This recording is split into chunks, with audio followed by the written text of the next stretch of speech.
पढ़ने वाले बच्चे तो प्राइवेट स्कूल में भी पढ़ेंगे, सरकारी में भी पढ़ेंगे।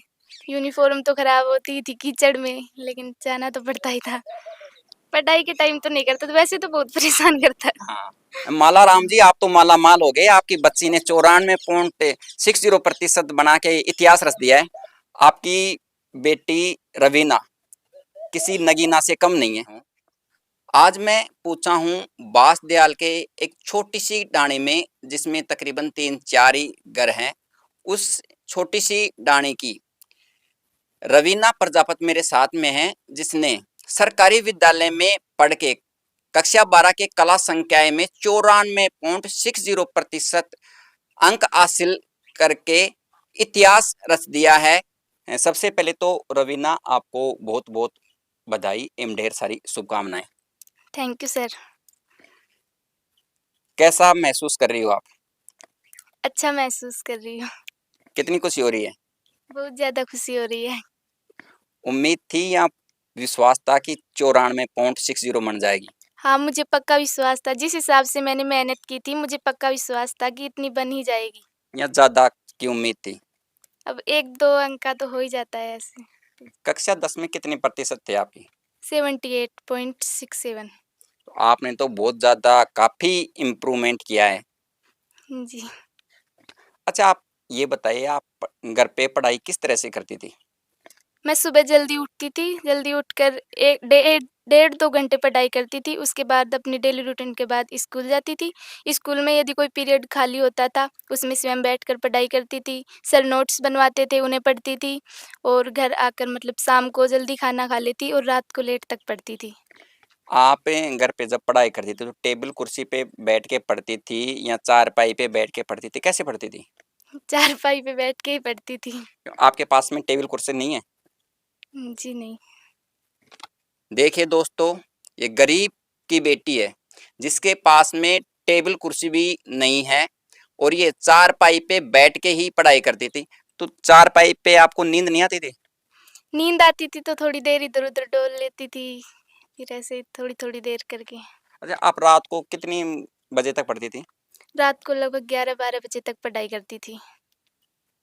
तो पढ़ाई के दौरान जब आप बोरियत होती थी तो आप तब क्या करती थी?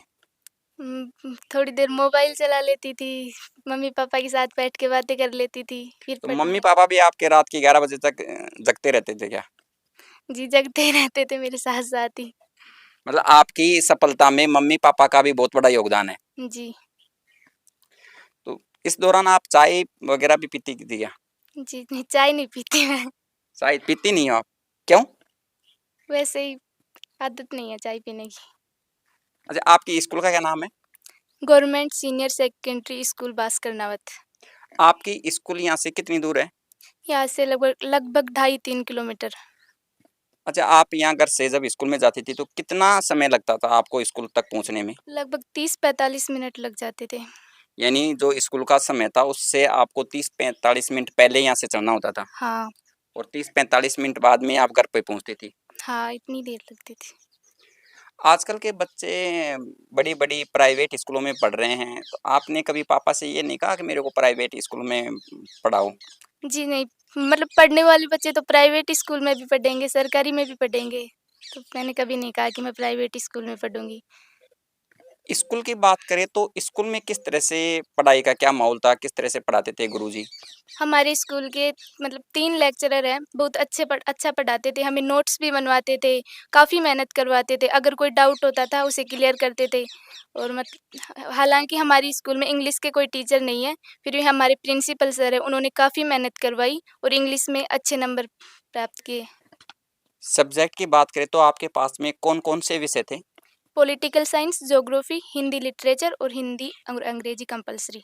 सबसे ज़्यादा अंक किस विषय में आए हैं? ज्योग्राफी में 98 अंक प्राप्त। और सबसे कम?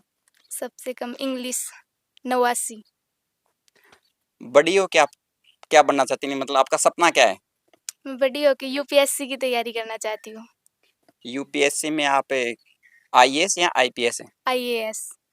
मान लीजिए आप आईएएस बन गई और आप किसी जिले की जिला कलेक्टर बन गई। उस जिले में आप सबसे पहले क्या बदलाव करेंगी? मैं सबसे पहले ये बदलाव करना चाहूँगी, मतलब हमारे मिडिल क्लास स्टूडेंट्स ऐसे हैं जो मतलब अ, उनमें टेक्निक तो होती है, लेकिन परिस्थितियाँ ऐसी होती है कि वो अपने सपनों को पूरा नहीं कर पाते। तो सबसे पहले तो उनके लिए कुछ ऐसा करूँगी वे अपने सपनों को पूरा कर सकें। उसके साथ ही बालिका शिक्षा है उसके लिए कुछ करूँ, कोचिंग सेंटर खोलना जैसे। आप बता रही हैं कि मेरा स्कूल यहाँ से 3 किलोमीटर दूर है और जो आपके घर से और आपके स्कूल तक का जो रास्ता है, वो बहुत ही विकट रास्ता है, ऊबड़-खाबड़ रास्ता है। किसी तरह के ऐसा रास्ता नहीं है कि उसमें अच्छे से चल भी स जा सके। तो बारिश के दौरान आप जब बारिश होती थी तो उस रास्ते को किस तरह से पार करती थी या फिर आप छुट्टी कर लेती थी उस दिन? बारिश होती थी तो रास्ता बहुत खराब हो जाता था, लेकिन छुट्टी नहीं करती थी, कैसे-जैसे करके स्कूल तो जाते ही थे। अरे सही बताना आपके कपड़े यानी यूनिफ़ॉर्म कितनी बार खराब हुई है?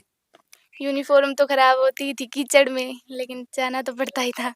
कि गरीब की बेटी अपने घर से 3 किलोमीटर दूर सरकारी स्कूल में पढ़ने के लिए जाती थी और बारिश के दौरान ये कह रही है कि मेरे कई बार मेरी जो यूनिफ़ॉर्म है उस वो कीचड़ में हो जाती थी, लेकिन फिर भी ये छुट्टी नहीं करती थी। इसका हौसला है वो कभी भी डगमगाया नहीं।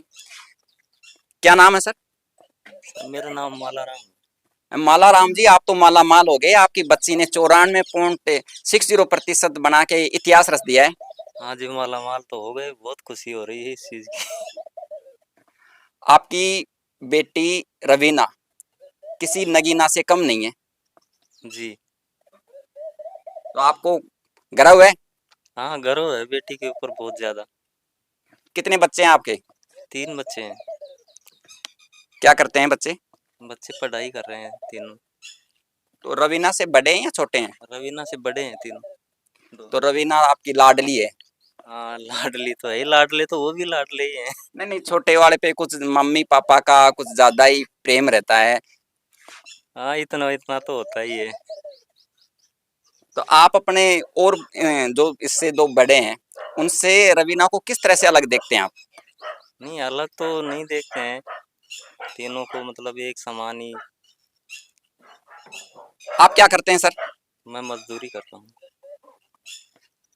रवीना कह रही है कि मैं यूपीएससी की तैयारी करूंगी आगे, इनका यूपीएससी में जाने का था। तो आप क्या, जब ये कई बार ऐसी परिस्थितियां आदमी के सामने आ जाती हैं कि उस परिस्थितियों की वजह से या तो एजुकेशन बीच में छुड़ा देते हैं या शादी कर देते हैं जल्दी ही, तो क्या आप भी ऐसे कदम उठाएंगे?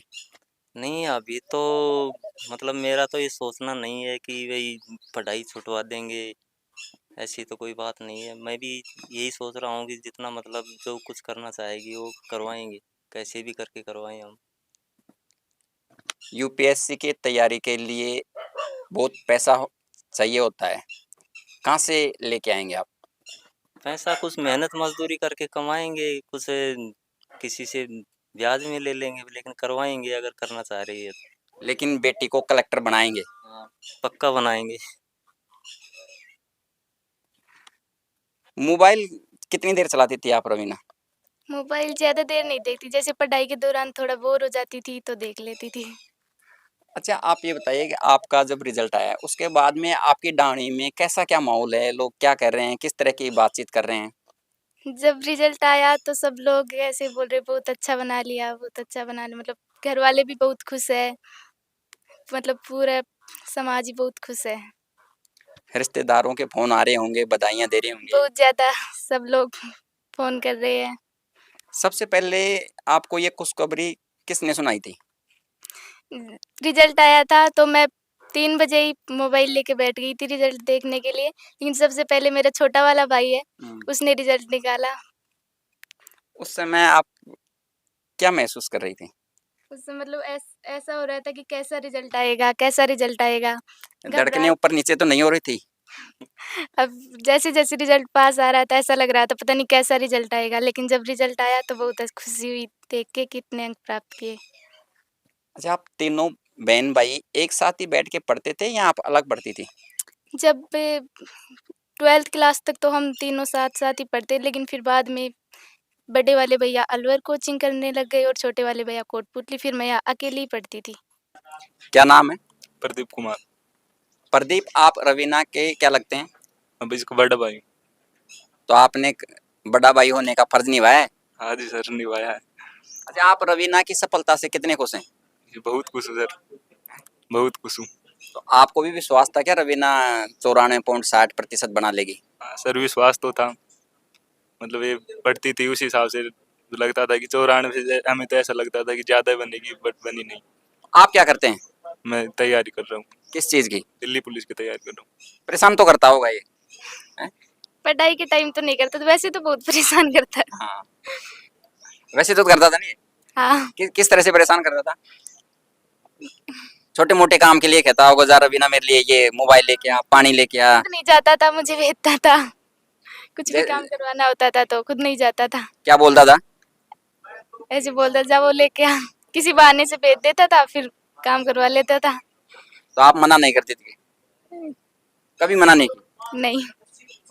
दोस्तों, एक छोटी-सी डाणी की गरीब की बेटी रवीना प्रजापत ने वाक़ई में इतिहास रच दिया है।